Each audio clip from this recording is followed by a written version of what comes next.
ಪರಿಷತ್ ಚುನಾವಣೆಯಲ್ಲಿ big breaking 11 ಶಾಸಕರು ಅಡ್ಡ ಮತದಾನ ಮಾಡಿದ್ದಾರೆ. ಕಾಂಗ್ರೆಸ್ ಪರ 11 ಬಿಜೆಪಿ ಮತ್ತು ಜೆಡಿಎಸ್ ಶಾಸಕರು ಅಡ್ಡ ಮತದಾನ ಮಾಡಿದ್ದಾರೆ. ಅಡ್ಡ ಮತದಾನದ ಪಕ್ಕಾ ಸುದ್ದಿ ಏಷ್ಯಾನೆಟ್ ಸುವರ್ಣ ನ್ಯೂಸ್ ನಲ್ಲಿ ನಿಮ್ಮ ಮುಂದೆ ಇಡ್ತಾ ಇದ್ದೀವಿ. ಇದರಲ್ಲಿ ಯಾರ್ಯಾರಿಗೆ ಎಷ್ಟೆಷ್ಟು ಮತಗಳು ಬಿದ್ದಿವೆ? ಶಿವಣ್ಣಗೆ 30 ಮತ,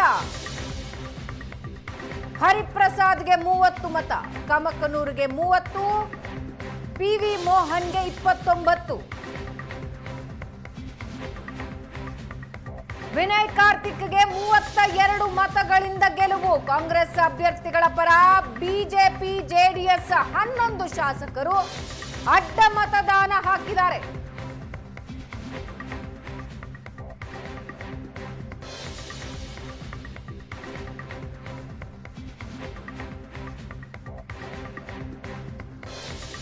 ಪರಿಷತ್ ಚುನಾವಣೆಯ ಬಿಗ್ ಬ್ರೇಕಿಂಗ್. ಮೈತ್ರಿ ಪಕ್ಷಗಳಿಂದ 11 ಜನ ಅಡ್ಡ ಮತದಾನ ಮಾಡಿದ್ದಾರೆ. ಕಾಂಗ್ರೆಸ್ನ ಹಲವು ಶಾಸಕರನ್ನ ಜೆಡಿಎಸ್ ಸಂಪರ್ಕಿಸಿತು ಅನ್ನೋ ಆರೋಪನ ಕಾಂಗ್ರೆಸ್ ಮಾಡಿತ್ತು. ಆದ್ರೆ ಇಲ್ಲಿ ಕಾಂಗ್ರೆಸ್ನ ಪ್ಲಾನ್ ವರ್ಕೌಟ್ ಆಗಿದೆ. ಜೆಡಿಎಸ್ ಮತ್ತು ಬಿಜೆಪಿಯ ಶಾಸಕರನ್ನೇ ಸೆಳೆದು ತನ್ನ ಪಕ್ಷದ ಅಭ್ಯರ್ಥಿಗಳ ಪರವಾಗಿ ಮತ ಚಲಾಯಿಸಿಕೊಳ್ಳೋದ್ರಲ್ಲಿ ಕಾಂಗ್ರೆಸ್ ಸಕ್ಸಸ್ ಆಗಿದೆ.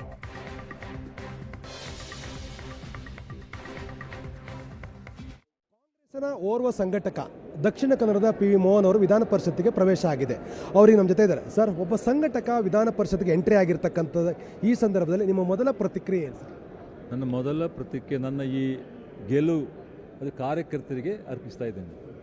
ಒಂದು ಜಾತಿ ಸಮೀಕರಣ ನಡೀತದೆ, ನಿಮ್ಮನ್ನೆಲ್ಲ ಭಾಳ ಬಾರಿ ನಿಮ್ಮ ಹೆಸರು ಬರ್ತದೆ, ಮೈನಸ್ ಆಗ್ತಾ ಇತ್ತು. ಈ ಬಾರಿ ಕೊನೆಯದಾಗಿ AICC ನಿಮ್ಮ ಹೆಸರನ್ನು ಅಧಿಕೃತವಾಗಿ ಘೋಷಣೆ ಮಾಡ್ತು. ಇವತ್ತು ನಿಮ್ಮನ್ನು ವಿಧಾನ ಪರಿಷತ್ಗೆ ಎಂಟ್ರಿ ಆಗಲಿಕ್ಕೆ ಅವಕಾಶವನ್ನು ಮಾಡಿಕೊಟ್ಟಿದೆ ಸರ್. ಇದು ಒಂದು ಸಂಘಟಕರ ಕೋಟ ಅಂತ ಈಗ ಇದೆ. ರಾಹುಲ್ ಗಾಂಧಿಯ ಈ ಅವಧಿಯಲ್ಲಿ ಯಾರು ಚೆನ್ನಾಗಿ ಕೆಲಸ ಮಾಡ್ತಾರೆ ಅವರಿಗೆ ಗುರುತಿಸಿ ಈಗೆಲ್ಲ AICC ಸೆಕ್ರೆಟರಿಗಳು ತಮಿಳುನಾಡಿನಲ್ಲಿ ಮಂತ್ರಿ ಆಗಿದ್ದಾರೆ, ಕೇರಳದಲ್ಲಿ ಮಂತ್ರಿ ಆಗಿದ್ದಾರೆ, ಎಲ್ಲ ಕಡೆಗೆ AICC ಸೆಕ್ರೆಟರಿಗೆ ಪ್ರಾಧಾನ್ಯತೆ ಕೊಡ್ತಾ ಇದ್ದಾರೆ. ಸೊ ನಾನು ಕೇರಳದಲ್ಲಿಯೂ ತೆಲಂಗಾಣದಲ್ಲಿಯೂ ಗೋವಾದಲ್ಲಿಯೂ ಕರ್ನಾಟಕ ಕೆಲಸ ಮಾಡಿದ್ರಿಂದ ಬಹುಶಃ ಪಾರ್ಟಿಗೆ ಅನಿಸ್ತು ನನಗೆ ಅವಕಾಶ ಕೊಡಬೇಕಂತ ಹೇಳಿ. ಸೊ ಮೊದಲ ಬಾರಿಗೆ ಸರ್ 4 ಜನ ಬ್ಯಾಕ್ವರ್ಡ್ ಕ್ಯಾಂಡಿಡೇಟ್ಗಳನ್ನು ಆಯ್ಕೆ ಮಾಡ್ತೀವಿ AICC, ಅದ್ರಲ್ಲಿ ತಾವು ಕೂಡ ಒಬ್ಬರು. ಈ ರೀತಿಯಾಗಿರ್ತಕ್ಕಂಥ ಜಾತಿ ಸಮೀಕರಣ ನಿಮ್ಗೇನು ಅನ್ಸುತ್ತೆ ಸರ್? ಜಾತಿ ಸಮೀಕರಣ ಅಂತ ಏನಿಲ್ಲ, ಅದು ತಮ್ಮ ಅನಿಸಿಕೆ. ಈಗ ಹರಿಪ್ರಸಾದ್ ಅವರು ಕೂಡ ಭಾಳ ಹಿರಿಯರು, ಪಾರ್ಟಿ ಮ್ಯಾನ್, ಸರಿ ತಾನೆ?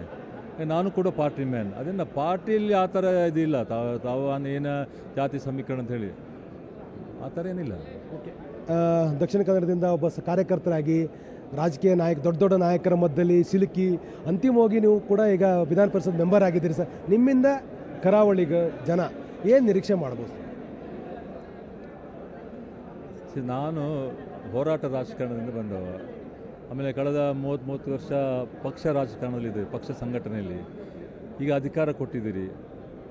ಅಧಿಕಾರ ರಾಜಕಾರಣದಲ್ಲಿ ಜನರೊಟ್ಟಿಗೆ ಕೆಲಸ ಮಾಡುವಂಥ ಒಂದು ದೊಡ್ಡ ಅವಕಾಶ. ಸೊ ಜನರೊಟ್ಟಿಗೆ ಕೆಲಸ ಮಾಡ್ತೀನಿ. ಏನೆಲ್ಲ ಕರಾವಳಿಗೆ ಮಾತ್ರ ಅಲ್ಲ, ಎಲ್ಲ ಕಡೆ ಈಗ ಬೇರೆ ಬೇರೆ ಕಡೆಯಲ್ಲಿ ಏನೆಲ್ಲ ಮಾಡಲಿಕ್ಕೆ ಸಾಧ್ಯ ಇದೆ ಮಾಡ್ಬೋದು. ನಾನು ಇಂಥದ್ದೇನು ಪ್ಲ್ಯಾನ್ ಮಾಡಲಿಲ್ಲ. ನಾನು ಏನು ಪ್ಲ್ಯಾನ್ ಮಾಡಬೇಕಷ್ಟೇ. ಮೊದಲು ಅವಕಾಶ ಬಂದ ಮೇಲೆ ಏನು ಪ್ಲ್ಯಾನ್ ಮಾಡೋದು. ಈಗ ಪ್ಲ್ಯಾನ್ ಮಾಡೋಣ. Good luck sir. ಒಂದು ಹೊಸ ರೀತಿಯ ರಾಜಕಾರಣ ಮಾಡೋಣ. ನಾವು ಏನು ಮೌಲ್ಯ ಆಧಾರಿತ ಅಂತ ಹೇಳ್ತೇವೆ, ಆ ಮೌಲ್ಯ ಆಧಾರಿತ ರಾಜಕಾರಣ ಮಾಡಲಿಕ್ಕೆ ಸಾಧ್ಯ ಇದೆ ಅಂತ ನಾವು ವಿಲ್ ಟ್ರೈ. ನಿಮಗೆ ಗೊತ್ತಿದೆ ಈಗಿನ ರಾಜಕಾರಣ ಯಾವ ರೀತಿ ಹೋಗ್ತಾ ಇದೆ ಅಂದರೆ, ಕನಿಷ್ಠ ಆ ರೀತಿ ಆಲೋಚನೆ ಮಾಡೋ ಒಂದು ಪರಿಯನ್ನು ಈಗಿನ ಜನಾಂಗಕ್ಕೆ ನಾವೊಂದು ಟ್ರೈ ಮಾಡೋಣ. Thank you very much. Good luck sir. So ಇದು PV ಮೋಹನ್ ಅವರ ಒಟ್ಟಾರೆ ಒಬ್ಬ ಸಂಘಟಕ, ಕಾಂಗ್ರೆಸ್ನ ಹಿರಿಯ ಸಂಘಟಕ ಒಬ್ಬನಿಗೆ MLC ಸ್ಥಾನ ಸಿಕ್ಕಿರ್ತಕ್ಕಂಥದ್ದು ಸಹಜವಾಗಿ ಕಾರ್ಯಕರ್ತರ ವಲಯದಲ್ಲಿ ಉತ್ಸಾಹ ಕಾರಣವಾಗಿದೆ. ಕ್ಯಾಮರಾಮನ್ ಶಿವ ಜೊತೆ ಆನಂದ್ ಪೈ ಮನೆ, ಏಷ್ಯಾನೆಟ್ ಸುವರ್ಣ ನ್ಯೂಸ್, ಬೆಂಗಳೂರು. ನಮ್ಮ ಜೊತೆಗೆ ವಿಧಾನ ಪರಿಷತ್ ಚುನಾವಣೆಯಲ್ಲಿ ಗೆಲುವು ಸಾಧಿಸಿರುವಂಥ ಕಾಂಗ್ರೆಸ್ ಅಭ್ಯರ್ಥಿ ತಿಪ್ಪಣ್ಣಪ್ಪ ಕಮಕನೂರು ಇದ್ದಾರೆ. ಸರ್, ಕಾಂಗ್ರೆಸ್ನಲ್ಲಿ ಸಿಕ್ಕಾಪಟ್ಟೆ ಆಕಾಂಕ್ಷಿಗಳಿದ್ರು, ಆದರೂ ತಮಗೆ 2ನೇ ಸರಿ ಅವಕಾಶ ಸಿಕ್ತು. ಏನನ್ಸುತ್ತೆ ಸರ್ ಈ ಗೆಲುವು ಸಾಧಿಸಿದಿರಿ?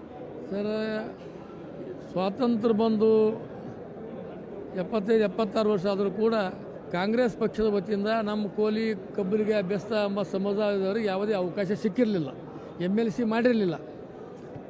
ಮೊದಲನೇ ಬಾರಿಗೆ ನನಗೆ ಉಗ್ರಪ್ಪನವರಿಗೆ ತೆರವಾದಂಥ ಸ್ಥಾನಕ್ಕೆ 1 ವರ್ಷ ಸಲುವಾಗಿ ಆಗಿದೆ. ರಾಜ್ಯಪಾಲರ ನಾಮನಿರ್ದೇಶನ ಆಗಿದೆ.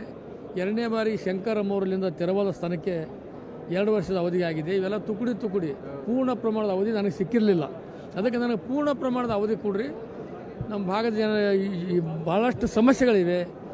ನಮ್ಮ ಜನರಿಗೆ ಇನ್ನೂ ಸಾಮಾಜಿಕ ನ್ಯಾಯ ಸಿಕ್ಕಿಲ್ಲ, ಭಾಳಷ್ಟು ಕೆಲಸ ಮಾಡಬೇಕಾಗಿದೆ. ದಯವಿಟ್ಟು ಅವಕಾಶ ಮಾಡಿಕೊಡ್ರಿ ಅಂಥೇಳಿ ಪಕ್ಷದ ಪ್ರಮುಖರಿಗೆಲ್ಲ ಕೇಳ್ಕೊಂಡಿದೆ. ಮುಖ್ಯಮಂತ್ರಿ ಆಯಿತು, ಮಾಜಿ ಮುಖ್ಯಮಂತ್ರಿ ಸಿದ್ದರಾಮಯ್ಯ ಆಯಿತು, AICC ನಮ್ಮ ಅಧ್ಯಕ್ಷ ಅಂತ ನಮ್ಮ ಭಾಗದವರೇ ಆದಂಥ ಮಲ್ಲಿಕಾರ್ಜುನ ಖರ್ಗೆ ಸಾಹೇಬ್ರಿಗೆ ಕೂಡ ಮನವರಿಕೆ ಮಾಡಿದ್ದೇವೆ.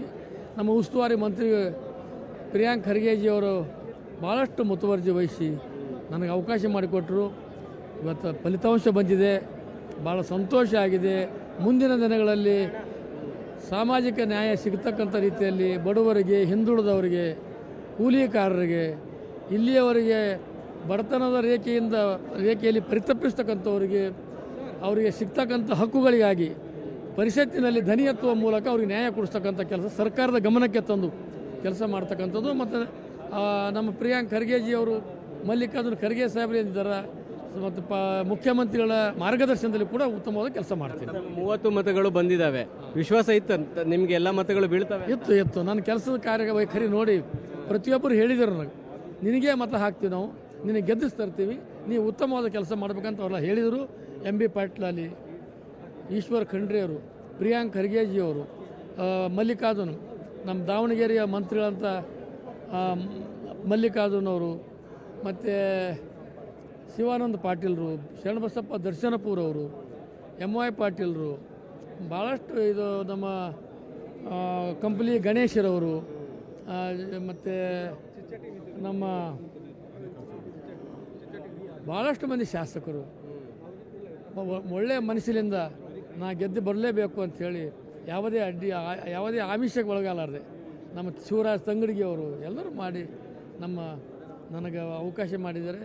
ಎಲ್ಲರ ಒಳಗಾಗಿ ನಾನು ಪ್ರಿಯಾಂಕ್ ಖರ್ಗೆ ಎಷ್ಟು ಅವ್ರ ಉಪಕಾರ ಮರಿಲಿಕ್ಕಿಲ್ಲ, ಸಾಧ್ಯನೇ ಇಲ್ಲ. ನನ್ನ ಜೀವ ಹೋಗೋ ಮುಂದೂ ಪ್ರಿಯಾಂಕ್ ಖರ್ಗೆಯವರಿಗೆ ಮರಿಬೇಡ ಅಂತ ನನ್ನ ಮನೆ ತನಕ ಹೇಳಿ ನಾವು ಹೋಗ್ತೀನಿ. ಜೆಡಿಎಸ್ ಅವ್ರ ಬಳಿ ಮತ ಇಲ್ಲದೆ ಇದ್ರು ಕೂಡ ಅವರು ಅಭ್ಯರ್ಥಿ ಹಾಕಿ ಏನೋ ಮಾಡ್ತೀವಿ ಅಂತ ಹೊರಟಿದ್ರು. ಏನನ್ಸುತ್ತೆ ಸರ್, ಅವ್ರಿಗೆ ಏನು ಹೇಳ್ತೀರಿ? ಅಲ್ಲ, ದುಡ್ಡು ಕೊಟ್ಟು ಖರೀದಿ ಮಾಡಿ ಗೆದ್ದು ಬರಬೇಕಂತ ಪ್ರಯತ್ನ ಮಾಡಿದರು.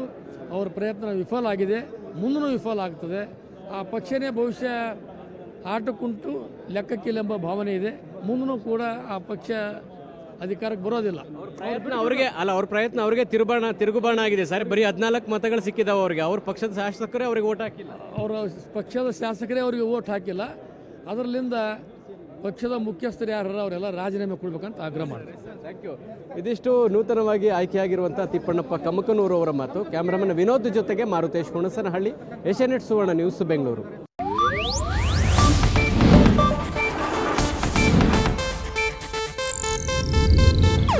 ಇದು ಏಷ್ಯಾನೆಟ್ ನ್ಯೂಸ್ ನೆಟ್ವರ್ಕ್ ಪ್ರಸ್ತುತಿ.